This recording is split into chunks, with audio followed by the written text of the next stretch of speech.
Enoch Uwizeye uzwi cyane ku mbuga nkoranyambaga nka Kagarara cyangwa Ashton Small ni umwe mu banyarwanda bagezweho mu gukora ibiganiro bisetsa, amashusho y'imyitozo ngororamubiri ndetse no gutanga ubutumwa bwo gukomeza kwigirira icyizere. Uyu mwaka turimo wa 2026 yabaye umwe mu banyarwanda bavuzwe cyane ku rwego mpuzamahanga, ni nyuma yo gukorana n'umunyamerika wamamaye mu myitozo ngororamubiri Ashton Hall.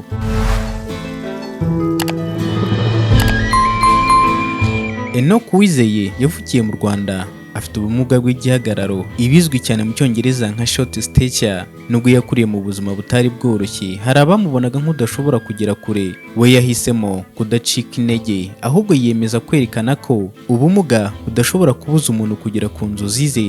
Ni mu butumwa bwe akunze gusubiramo amagambo agira ati, disability is not inability.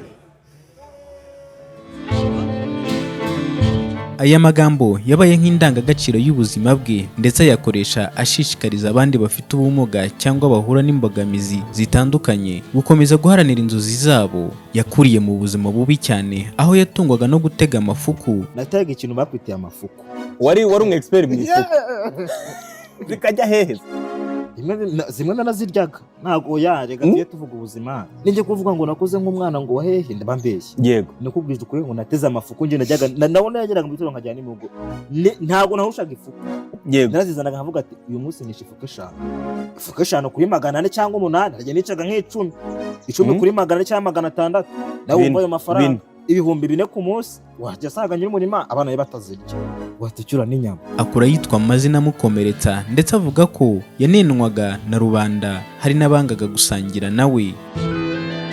Yakomeretswaga n'abo mu muryango we, ageraho yamburwa kwitwa umuntu, ariko mama w'umubyara amuba hafi, bimuremamo icyizere cyo kumva ko azaba ukomeye mu hazaza. Hari n'abantu bangaga gusangira nanjye, ntabwo twasangira na kiriya kintu. Urumva njyewe igihe cyarageze nge sinitwa umuntu, ahubwo mwitwa ikintu. Kagarara ababazwa nuko mama we wamubaye hafi yapfuye mbere yuko agera ku iterambere rishimishije ariho uyu munsi.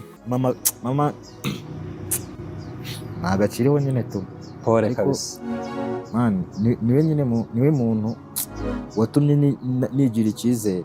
Nyine niwe muntu watumye numva kuko byasa kose ngomba kuba umuntu, ngomba kuzaba umuntu, ngomba kuzaba umuntu ukava kuri cya kintu bakwitaga. Kagarara yatangiye gukora amashusho magufi ashyirwa ku mbuga nkoranyambaga nka Instagram, TikTok ndetse na Facebook.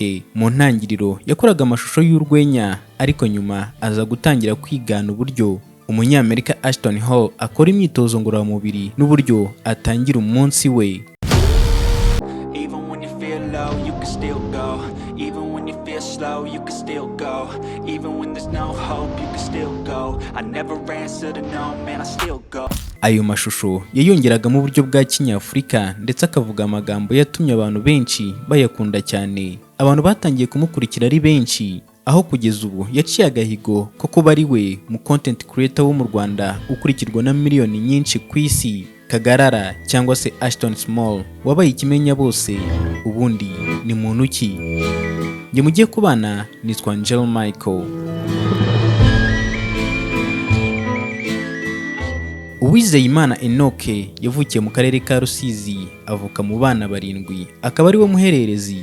Muri abo bana bose niwe wavukanye ikibazo cy'ubumuga, abandi bose ni barebare. Kagarara ntiyagize amahirwe yo kubana na se igihe kinini, kuko yapfuye Kagarara amaze imyaka 6 gusa avutse. Nyuma y'igihe gito na nyina yahise apfa. Kagarara ageze mu mwaka wa 4 w'amashuri abanza. Yize amashuri ye nabi kuko yagorwaga no kugenda, kubera yigaga kure cyane y'iwabo.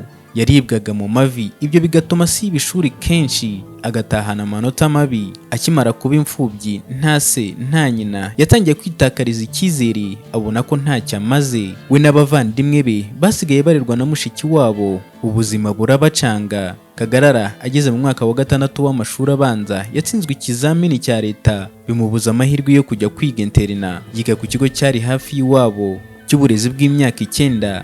Icyo gihe yatangiye kwirengagiza ibyamubayeho, ariyakira kugeza ubwo yatangiye kuba uwa mbere mu ishuri.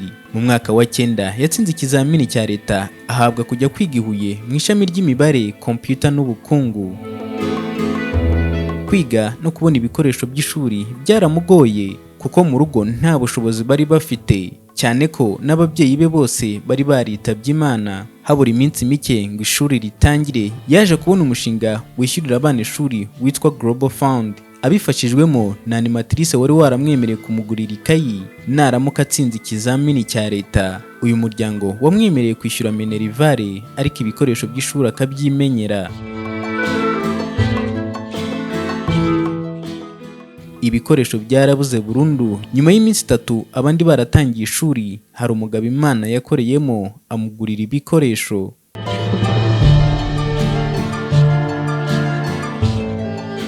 Ajya ku ishuri, gusa ntiyagiye ku kigo yoherejweho kuko cyari kure y'iwabo, ntiyari kubona amatike amugezayo. Yarahinduye ajya ku kigo cya interina cyari hafi y'iwabo Igiheke mu karere ka Nyamasheke, yiga software development. Yashyizemo imbaraga, yiga neza. Ageze mu wa 6 w'amashuri yisumbuye, atsinda ku kigero cy'amanota 57 kuri 60. Ibyo bimuhesha amahirwe yo kubona buruse ya leta, ajya gukomereza kaminuza mu karere ka Ngoma, aho ubu yiga muri IPRC Ngoma ibijyanye na IT. Hi, Aston Home. My name is Wize Enoch, but most people know me as Kagarara. Today, I invite you to Rwanda, not only to compete with me in fitness challenge, but to discover some things much bigger. Nyuma y'uko amashusho ye amaze gukwirakwizwa cyane ku isi, Ashton Holbwe yari yabonye maze amushimira uburyo yamwiganye. Mu mpera za Kamena 2026, aba bombi bahuriye muri Ghana, aho Ashton Hall yamwise izina rya Ashton Small, risobanura ko ari nk'umuvandimwe we muto mu gukora ibyo akora. Ibyo byabaye amateka akomeye kuri Kagarara, kuko zari inzozi ze guhura n'uyu munyamerika Ashton Hall. Who is this? Oh, what's up, bro? Oh, he there. Oh, shoot. Mu ruzinduko Ashton Hall yakoreye muri Afurika, ahereye muri Ghana, bahakoreye ibikorwa byinshi birimo imyitozo ngororamubiri, amarushanwa ya push-ups ndetse no guterura ibiremereye. Mu marushanwa ya push-up, Kagarara yakomeje gukora push-ups nyuma y'uko Ashton Hall ananiwe agahagarika. Ibintu byashimishije abantu benshi ku isi. Mu kiganiro yagiranye na Ashton Hall, yagize ati, inzozi zanjye ni ukwereka isi yose na Afurika ko ubumuga atari ukudashobora. Aya magambo yatumye abantu benshi bamufata nk'umuntu utanga icyizere ku bafite ubumuga ndetse no ku rubyiruko muri rusange. Nyuma yo guhura, Ashton Hall na Kagarara batangiye kuzenguruka ibihugu bitandukanye bya Afurika, birimo Ghana, Cameroon, Nigeria, Benin ndetse n'u Rwanda. Muri buri gihugu bakoraga imyitozo, bahura n'abafana ndetse bagafata amashusho n'amafoto. Mu ntangiriro za Nyakanga 2026, Ashton Hall yageze mu Rwanda ari kumwe na Kagarara ndetse na India. Ashton Hall ageze i Kigali yavuze ko mbere atarazi byinshi ku Rwanda, ariko ko Kagarara ari we wari umumenyesheje ndetse akarumukundisha. Yanashishikarije urubyiruko rw'u Rwanda gukomeza kugira inzozi ndetse no kudacika intege.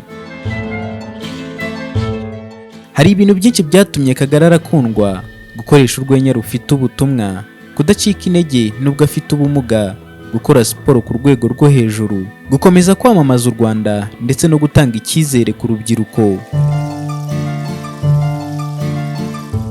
Ubuzima bwa Kagarara bwerekana ko inzozi zigerwaho iyo umuntu akomeje gukora, kudacika intege bitanga umusaruro. Ikindi kandi, Kagarara yagaragaje ko imbuga nkoranyambaga zishobora guhindura ubuzima bw'umuntu.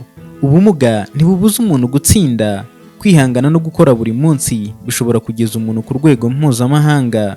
Enoke Uwizeye Kagarara cyangwa Ashton Small ni umwe mu Banyarwanda bahindutse ikimenya bose kubera impano, umurava n'ubutumwa bwo kwigirira icyizere.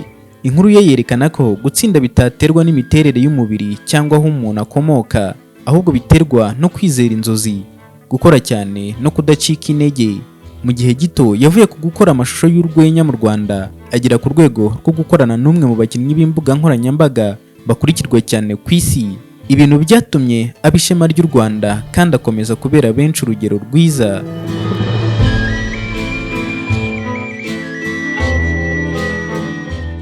Reka dusoreze aha. Njyewe nari Angel Michael, nkwibutsa gukora subscribe dusubire mu biganiro byacu bitaha.